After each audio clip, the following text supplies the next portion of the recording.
मित्रों नमस्कार। मैं लेकर आया हूं कहानी बड़ी सुहानी। सुनो सुनाओ और जन जन तक पहुंचाओ। किसी ने क्या खूब कहा है, जैसा खाओ अन्न वैसा होवे मन।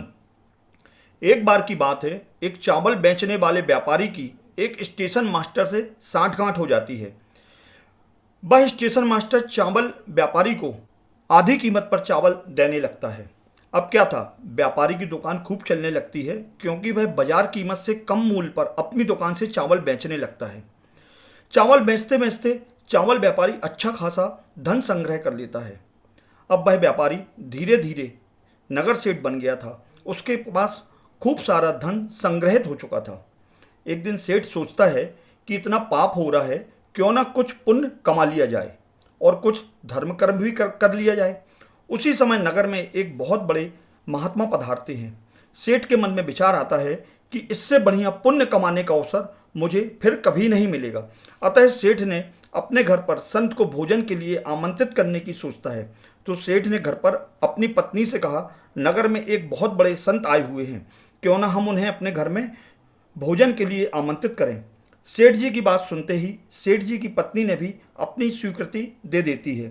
फिर सेठ और सेठानी संत जी को अपने घर आमंत्रित करने के लिए संत के आश्रम पहुंचते हैं और उन्होंने संत से बड़ी ही विनम्रता से यह कहा कि आपको हम अपने घर में भोजन करने के लिए आमंत्रित करना चाहते हैं। अतः संत ने जैसे ही सेठ और सेठानी की बात को सुना, उन्होंने सेठ के घर में भोजन करने की स्वीकृति प्रदान कर दी। अब क्या था, बढ़िया बासमती चावल की खीर बनाई गई और साधु महाराज से प्रसाद ग्रहण करने का आग्रह और प्रार्थना सेठ और सेठानी दोनों ने की।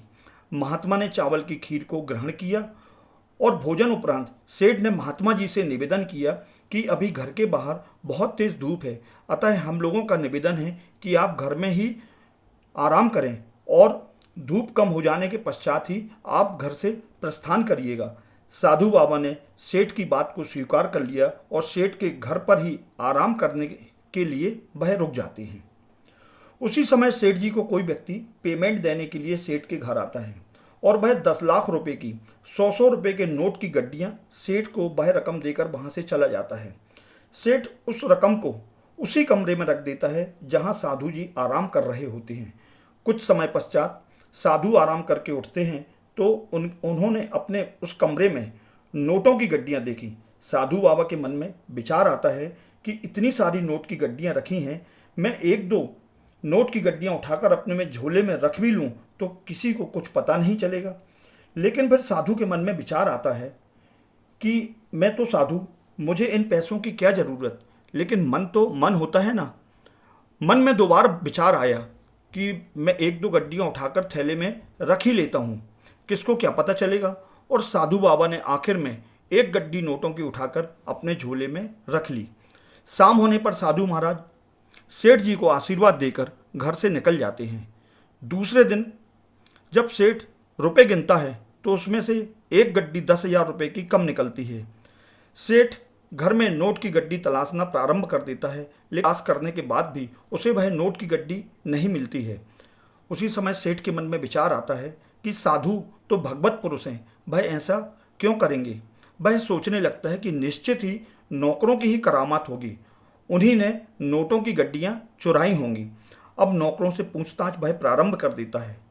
चूंकि सेठ बहुत रौबदार था, अतः वह नौकरों से पूछताछ करते करते नौकरों के साथ मारपीट भी प्रारंभ कर देता है और इसी वक्त दोपहर हो जाती है।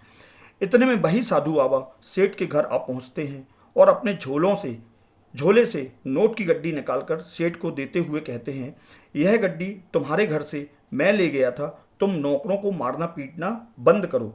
सेठ ने बाबा से कहा, आप क्यों लेंगे, जब यहाँ नौकरों की मैंने मार पिटाई चालू की तो कोई नौकर आपको यह नोट की गड्डी ले जाकर दे आया होगा और आप नौकरों को बचाने के उद्देश्य से ही यह वापस करने के लिए आए हैं।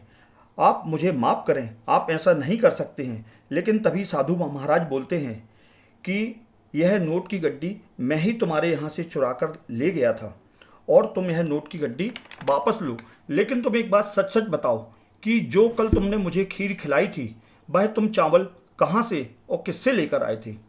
इतना सुनते ही सेठ सारी बात समझ जाता है और वह संत महात्मा से कहता है कि जो मैंने चावल की खीर आपको कल खिलाई थी वह मैं चोरी के चावल स्टेशन मास्टर से खरीदता हूँ और उसी चावल की मैंने वह खीर बनाई थी।